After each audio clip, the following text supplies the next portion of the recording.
Again, from the NBA today, this statement: the Sterling family trust today resolved their dispute over the ownership of the Los Angeles Clippers. Under the agreement, the Clippers will be sold to Steve Ballmer pending approval by the NBA Board of Governors, and the NBA will withdraw its pending charge to terminate the Sterling's ownership of the team. The NBA termination hearing that had been scheduled for June 3rd in New York City has now been canceled. Mrs. Sterling and the trust also agreed not to sue the NBA and to indemnify the NBA against lawsuits from others, including from Donald Sterling. End quote. An apparent resolution to the stalemate between the league and Sterling and a sale to Steve Ballmer is about, it appears, to go through. Earlier tonight, we spoke with CNN business correspondent Allison Cossack about that $2 billion sale.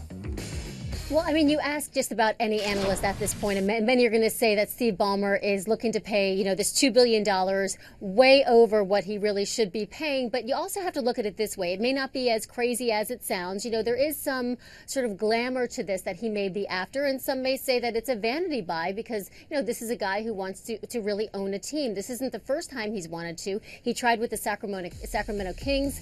That didn't work out. So this maybe is good timing for him. And here's where the money can be made, because in a couple years, these TV deals have to be renegotiated, and you may see this team bring in as much as $70 to $80 million, and so there's a lot of money to be made there. And even the funny thing is, though, even if this team makes a profit of, let's say, $60 million, analysts are saying that Steve Ballmer would have to own this team for 30 years to even make a return on his investment, as far as making back the $2 billion that he spends in the first place. Matt. Wow.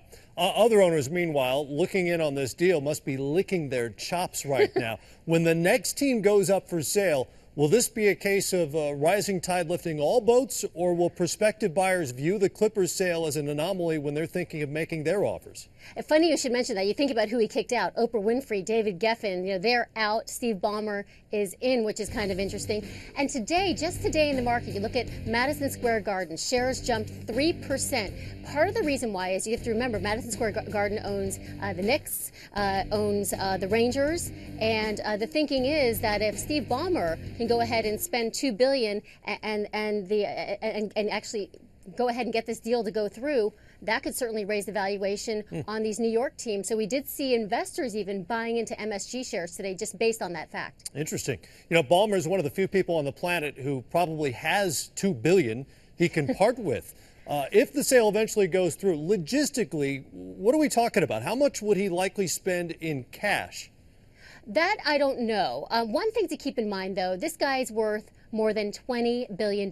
So spending this $2 billion, it's almost, I wouldn't say it's inconsequential, it's significant, but if you liken it to maybe what an average person would spend on something, let's say a used car, that's kind of what this purchase means to him, because look, he's going to have $18 billion left over.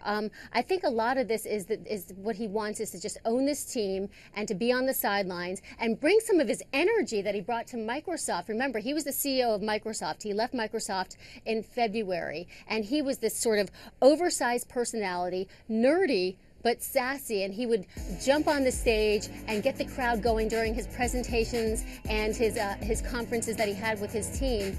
And I think you're going to see a lot of that play out courtside. I certainly wouldn't mind sitting next to him and watching him get into a game. How about you? Well, that's exactly what I was going to get to. If you look at some of Ballmer's best on YouTube, he makes Mark Cuban look like a church mouse.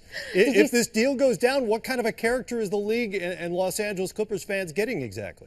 They're getting quite a quirky character. I mean, I don't know if you've seen the video he did with Bill Gates. It was this sort of spoof on the Roxbury guys from Saturday Night Live.